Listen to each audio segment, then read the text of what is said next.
Hey guys, you're in a nutshell with me, Ina. Isa po sa realidad na hinaharap ng marami sa mga kababayan natin ngayon ay, eto na nga, mawala ng status. Okay, at yan ang storya ng kakausapin natin ngayon. Siya po ay kasalukuyang out of status, pero nakapag-apply na siya, no? For, ano ba, ang ina-apply yata niya, makakuha ng visitor record. And of course, it's 50-50. Pwedeng ma-approve, pwedeng ma-refuse. Kung ma-refuse, ang sabi niya, syempre, handa siyang umuwi. Wala nang choice, no? I don't think he will take the risk of staying on without status. So yan ang ating pag-uusapan kasama. Yan, ang aking kaibigan na si Gerson Villarico, si Hello Par. po. Teka muna guys, ha? Yes. Sundan nyo rin. Hello mga par. Okay, teka, pakita natin yung YouTube channel mo. Si Gerson, ayan, ang kanyang YouTube channel. Follow nyo rin siya if you wanna be updated with what is going to happen to him. Lalo na, sabi ko sa inyo, currently, no, hinihintay niya ang resulta niya, ng kanyang application to, ano ba, tama, secure a visitor's record? Yes po, tama po ma'am. Oh, yan, okay. Naku, hindi ko alam anong processing time yan ngayon. Kung gaano kabilis. So it could happen, tomorrow. It could happen in 2 months. Hindi natin alam. Okay. Anyway, Gerson. Alam mo, sa totoo lang, guys, no? Okay lang naman siguro, Gerson, na sabihin ko.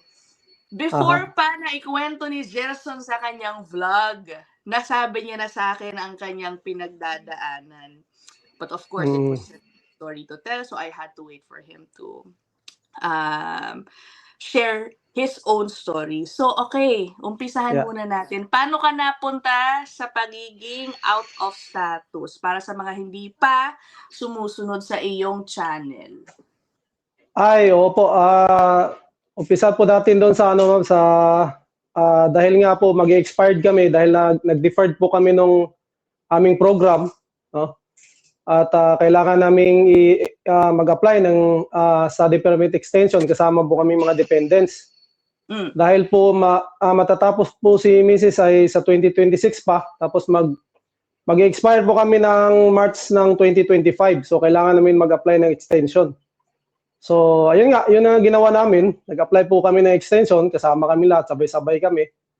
But after 6 months, I think 6 months in 6 days yata yun, kung hindi ako nagkakamali. Unfortunately, na-refuse po kaming dalawa ni Heaven, yung anak ko. So si Mrs. lang po ang nabigyan ng permit. Okay, na-explain ba dun sa refusal ang dahilan?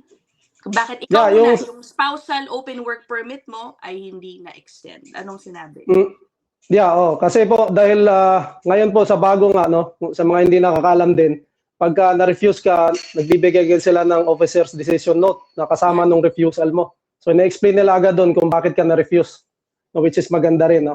At nakalagay nga po doon sa akin na dahil doon sa January 21, 2025 na rules, no, na lahat ng student, saka study visa, saka study permit extension na i-apply, no, January 21, 2025 onwards ay kailangan masteral or doctorate na po dapat yung program na kukunin. Yes, bali yung inaaral kasi ni Marisa, yung kanyang wife, ay hindi it's not a master's or PhD na degree, no? Pero yung si Heaven, sa anak ninyo, na-refuse din yung study permit niya. Sa pagkakaalam ko nga, no, Gerson, baka may, ako lang again, hindi to sure, but feeling ko dapat na-extend siya kasi nga yung main applicant, which is her mother, meron pang study permit. Usually, pinapayagan yung student. Diba? Ano nangyari? Kaya? Doon din kasi sa kanya, na-refuse siya, and then nakalagay din doon sa officer decision note niya na mayroon kaming kulang na hindi nailagay, which is yung yung sa school. School ano? Ano yung kulang? Parang letter of enrollment, ma'am. Hindi ko nailagay dahil nag-DIY lang po kami. Kami lang po ang gumawa nun. And yun nga, hindi ko nailagay yun. Ang nilagay ko lang doon, gumawa lang ako na sulat na hindi niya na kailangan ng PAL, nung na yun, dahil nga, lang siya sa, extension lang, mid-year pa naman, ganyan. Oo. Tsaka makikita rin nila doon, tiwala rin ako, makikita nila doon na bata naman. Kasi, naman nila doon. Pero wala eh, ganun pa rin yung refuse pa rin dahil daw doon sa kulang na na yun, Oo. na Guys, documents. oo. That gives you an idea of how strict IRCC officers nowadays could be. Mhm. Kahit yung likely, no, alam naman ni officer na nag-aaral yon, pero dahil Mhm. wala yung isang dokumento, refused agad. Hindi na binigyan ng pagkakataon Mhm. na hingin yung kulang na document, which I believe now, siguro naman, sinabit mo na everything, complete. Kaya hopefully, Hmm. at least, no, sorry, Gerson, no, at least yung kay Oo. Heaven, medyo mas positive tayo na magiging okay Yeah. ang Tama po. ma-overturn kumbaga yung kanyang refusal. Mm. Oo, okay. Yung Yung kanya. sa'yo, okay, Gerson, anong plano mo? Ano ang sabi noong kinonsulta mong immigration lawyer about the realities of, Ah. your plan now? So, binigyan po niya ako ng tatlong option, no? Ang unang sinabi niya doon ay maghanap ako ng LAMIA, yung LMIA, hanapin ko raw muna. Tapos yung pangalawa, which is yung magto-tourist visa ako para makapag-stay ako sa Canada. Pero hindi ko pwede magtrabaho. At yung pangatlo po ay talagang uuwi na. Yan na yung worst case scenario. Talagang lalabas muna ng Canada. Pero sinabi ko naman sa kanya na yung LMIA na talagang wala nang pag-asa rin. Oh, Saka medyo mahirap, malabo rin no? sa amin, ma'am. Malabo rin sa amin dahil pag nakakuha ko ng LMIA, wala naman dito sa malapit eh. Malamang sa mga outside yan. Mga malalayo hindi ko nga pwedeng iwanan din sila rito. So wala na akong pag-asa talaga. Oo, Kahit kasi guys, makakita pa ako nasa ng Toronto si Mhm. Gerson. I guess it's safe to say sa line of work niya, talagang mailap na ngayon makahanap, no? Mailap na Yeah, ang LAMIA totoo. employer. Bakit hindi mo kino-consider ulit na lumayo? Yun nga, no? Kasi syempre maiwan mo yung mag-ina mo, but Mhm. some might think na gawin mo na lang, Gerson, ano? Bakit? Ano yung situation ng family that is keeping you from leaving them behind? Yun po, dahil hindi po nila kaya eh, dahil puro babae po, tapos may maliit pa ako, si Oh, Heaven. So sa tingin ko hindi nila kakayanin pag sila lang yung nandito. No? So oo. ayun, mas pinili ko na lang. Pero ang sabi nung immigration lawyer na ang advice niya sa amin, isagad ko daw muna yung 2 months, no? Dahil ang nakalagay naman doon, kailangan ma-apply mo siya, no? Mayroon ka pang 90 days. So, Mhm. isasagad lang muna para malay mo makakita raw or para yung time, ma-save mo yung at least 2 months Okay. nung oo. Pero eto na, dumating ka na sa point nga na meron ka ng pending, application. Ano ang Mhm. anong pakiramdam mo araw-araw, na inaabangan mo yung mahiwagang email, gano'n ba? Oo. Yun nga nai-apply na po namin yung aming extension ni Heaven, no? Last December 10 lang. Ayun. At sa tingin ko naman dahil kumuha po kami ng immigration consultant. So sa tingin ko yung mga binigay niyang requirement sa akin, sa tingin ko naman halos kumpleto naman yun dahil marami po kaming nilagay. Halos nilagay na po namin yung ma'am, lahat, pati yung dito sa bahay, lahat ng pwedeng ilagay, nilagay na po namin para yun nga, bahala na siya kung anong niya. Siya nang Oh, balang tumingin. okay. Kaya ayun. Siyempre, obviously, there are two possible scenarios. Either Mhm. approve ang visitor record or Yeah. hindi. Yung nasa title natin, guys, no, out of status and ready to go home. Yes, Gerson Mhm. is ready to go home if he needs to. Pero syempre, Mhm. hoping na hindi. Pero kung doon mapunta, yun talagang Ayun. mangyayari, no, Gerson? Pero unahin Mhm. natin yung sa kapag ma-approve yung visitor record mo. Okay, that's Mhm. good. At least you get to stay, pero hindi ka makaka-work. Yeah. Paano? Anong mangyayari? Oh. Yun nga po ay talagang yan mag-i-stay ako rito sa bahay, ako yung mag-aalaga kay Inday, no? Ay kay Heaven, ma'am, no? Pero yun nga, dahil nga meron kaming support, no? Isa kami sa pinakamaswerte talaga siguro dito. Dahil Oo. merong tumutulong sa amin, no? Merong nagsusuporta, no? Kahit hindi po tayo magtrabaho, so may financial po na nagsusupport sa amin, so wala po kaming problema, no? Okay lang ba Talagang maswerte. okay lang ba sabihin ko ng mabilisan? Mhm. Yung sinasabi mong bakit kayo isa sa mga pinaka-blessed sa totoo lang? Mhm. Puwede ko ba Yes. sabihin? Total Pwede po, sa mga hindi na-feature nakapanood. namin yung storya ni Gerson early on when Ah, they just got here. Doon po sa isa nating channel na Spot Pinoy. Hanapin niyo po mhm, yung episode niya doon. Ang family po nila Gerson, yun nga, sabi niya, sponsored, no? mhm, Meron silang kakilala, kamag-anak, basically na rin, mhm. ano? Who is shouldering everything. The Yeah. tuition, allowance, housing, utilities, Mhm, lahat. Sa totoo lang. mhm. 'Di ba? Yun Yeah, ang lahat po. katotohanan dyan. So they are very lucky in that regard. Tama po. Okay, so even Oo. if you are not able to work, sakaling ma-approve, Mhm, no? Sana ma-approve yung iyong visitor record. At least, mababantayan mo yung iyong mag-ina. Pero in a way, mhm. Gerson, no? Kasi alam ko, nagtrabaho ka na rin for a while. Yeah. Nung nagtrabaho Mm. ka, syempre, nag-abot ka na rin, no? Kahit papano doon sa inyong sponsor para mabawasan yung kailangan nilang bayaran. Anong Yeah. sabi mo sa kanila ngayon na, naku, parang naiya ka ba? Anong sinabi mo? Hindi po dahil ano po nung na-refuse po ako, no. Inopen ko sa kanila na pwede naman ako umuwi, no, dahil makakasakay pa naman ako ng barko pag umuwi ako. Okay. So inopen ko 'yun na ang ibabayad namin sa consultant, pwede ko nang ipamasahe pauwi sana, no. Para 'yun, sasakay na lang ako ng barko habang naghihintay dito sila. Kasi wala pa rin kasiguraduhan. So 'yun yung pinaka gusto kong mangyari sana. Pero 'yun nga, nag-insist yung sponsor namin na wag na, diyan ka na lang muna, no, maghintay ka na lang or mag-stay ka na lang muna diyan. Kami nang bahala sa lahat ng yung mga gastusin lahat. Kaya ayun, nag-stay po ako rito, hindi na ako Grabe, ganun. no? Oo. Grabe, napakaswerte mo sa larangan na yun. Oo, Napapansin swerte mo po ba yan talaga. sa visitor record na meron kayong sponsor? Nung application mo pala? Sinabi Opo, mo na sa merong pamilya simula. na ito, ganun, kasama yun. Simula po fully sponsored talaga lahat ng sila. Fully Okay. sponsored. Pati pong pag-apply namin ngayon, yung ma'am, may share ko lang din, no.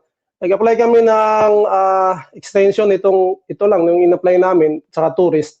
Meron po palang proof of funds na naman, no. So kailangan Oh, mo uli ng proof of funds, no. At sinabi ng consultant, at least 5,000 minimum.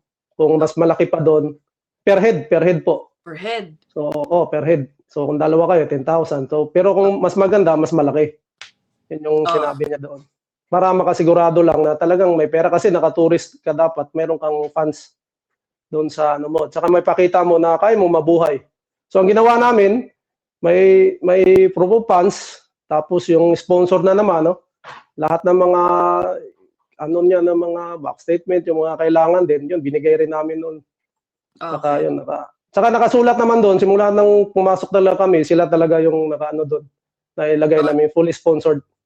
okay. Sana, no, I'm sure you got a good immigration lawyer na maganda ang pagkalatag ng iyong application para Yeah. maintindihan nila, no, na hindi ka magiging burden dahil somebody is there to Mhm. stay here. Okay, tapos kunyari na-approve. Mhm. Share with us yung magiging plano kapag graduate na ni Marisa, which is April 2026, 'di ba? Mhm. Tama ba? Opo. Covered yun Yeah, noong tama. 6-month period basically kung makakuha ka ng extension, yung Mhm. visitor record. Kalagitnaan nun gagraduate na si Marisa at makakakuha siya ng PGWP. Mhm. Kapag nakakuha siya ng PGWP, doon ka ngayon susubok ulit Opo. makakuha ng spousal, tama ba? Oo, can you explain Tama. ulit? Kasama ako doon sa application niya nung PGWP. Oo. Oo. Pero mayroon ding problema doon, ma'am, dahil yun Oh, nga, 'di ba, kailangan din niya ng trabaho na na nasa medyo listahan, no? maganda. Tier 0 or 1 or Tier 2 or 3 na nasa listahan, no? May Okay. job list sila doon na kailangan yun yung trabaho mo para ma-apply mo na extension yung spouse.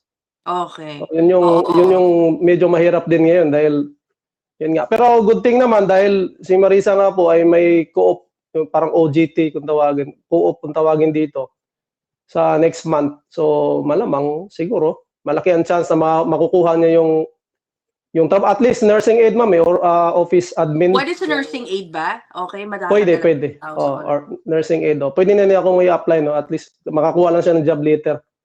Okay. Kaya Sige. yun Okay. yung inuunti-unti naming hanapin din ngayon dahil yun yung Oo. pinaka-importante. Correct. So that would be the Oo. next big important thing na ma-secure yung job ni Marissa na okay. Oh, sige. Ito Oo. na, puntahan natin, no. I hope it's not gonna happen na ma-refuse. Mhm. Pero that is a possibility. Yeah. Wala, uwi ka na. Ganun na lang. How soon will you have to leave? Ganun ba kapag na-refuse? Hindi ko rin alam eh. Opo, dahil naitanong ko po doon sa ano nga namin 'no, ang sinabi niya, ah, pagka daw na-refuse na, meron na lang akong 30 days 'no, Yun. maximum of 30 days or bibigyan ka ng Canada na you must leave immediately. So wala na, talagang uwi na muna talaga. Oo. Kung Okay.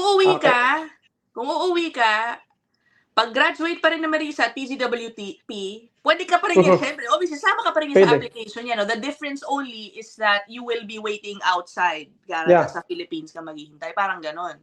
Oo, parang gano'n po. Kasama pa rin po ako pero yun nga, nasa ano lang ako, nasa labas. Or pwede naman akong bumalik siguro, mag-a-apply ulit ng tourist, no? Pero kung mangyari kasi sa akin na ma-refuse man, hintayin ko na lang yung PGWP niya dahil magastos na kung babalik na naman dito. So, hintayin ko na lang para pag nakuha niyang na-approve, nabigyan kami ng work permit, so pwede na ako magtrabaho pagbalik ko rito. Oo. And of course, you've mayroon kang plano sino naman ang titingin sa mag-ina mo. Sakaling kailangan mong umalis temporary. Opo.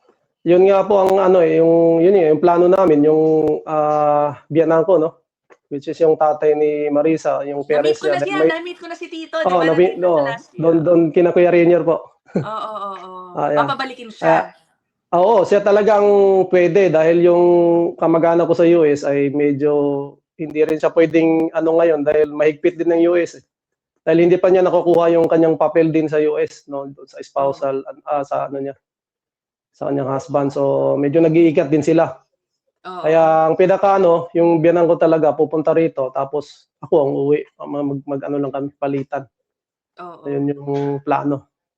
Naisip mo ba ever, dumaan ba sa isip mo na mag-overstay? Curious lang ako.